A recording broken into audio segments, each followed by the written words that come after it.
ناظرین بڑی خبر آپ کو بتاتے چلیں، پیپلز پارٹی کا مریم نواز سے بیانات واپس لینے اور معافی مانگنے کا مطالبہ۔ اہم خبر آپ کو بتاتے چلیں، ہمارے کسی لیڈر نے پنجاب سے متعلق کوئی متنازع گفتگو نہیں کی۔ اہم خبر ناظرین آپ کو بتاتے چلیں، پیپلز پارٹی کا مریم نواز سے بیانات واپس لینے اور معافی مانگنے کا مطالبہ۔ تمام تر تفصیلات آپ کو تفصیلاً اسی ویڈیو میں بتاتے ہیں، اس سے پہلے چینل کو سبسکرائب لازمی کر لیں تاکہ آنے والی ہر نیو خبر آپ تک بآسانی پہنچ سکے۔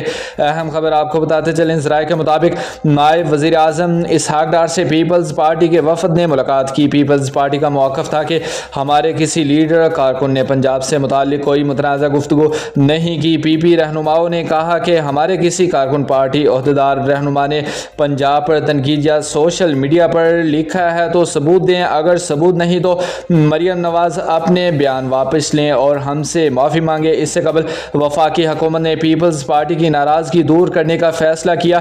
وزیر قانون اعظم نذیر تارڑ نے اسحاق ڈار سے ملاقات کر کے پیپلز پارٹی تحفظات سے آگاہ کیا تھا۔ یاد رہے کہ گزشتہ روز پیپلز پارٹی نے وزیر اعظم پنجاب مریم نواز کے حالیہ بیان پر شدید رد عمل ظاہر کرتے ہوئے قومی اسمبلی اور سینٹ اجلاس سے واک آؤٹ کر دیا تھا۔ سینٹ اجلاس کے دوران پیپلز پارٹی کے سینیٹر ضمیر گھمرو نے خطاب کرتے ہوئے وفاقی حکومت سے مطالبہ کیا کہ غریب عوام کو بے نظیر انکم سپورٹ پروگرام کے ذریعے ریلیف فراہم کیا جائے، لیکن ساتھ ہی انہوں نے پنجاب حکومت کی جانب سے دیے گئے بعض بیانات پر سخت تحفظات کا اظہار کیا۔ ضمیر گھمرو نے کہا کہ ہمارا پانی ہماری مرضی جیسے جملے نہ صرف نامناسب ہیں بلکہ وفاقی نظام کے لیے نقصان دہ بھی ہیں۔ انہوں نے تنبیہ کی کہ اگر اسی طرح پر سوچنے لگے تو پھر کوئی اور صوبہ بھی کہہ سکتا ہے ہمارا تیل ہماری مرضی یا ہماری گندم ہماری مرضی، جو کہ ملکی اتحاد کے لیے خطرناک ثابت ہو سکتا ہے۔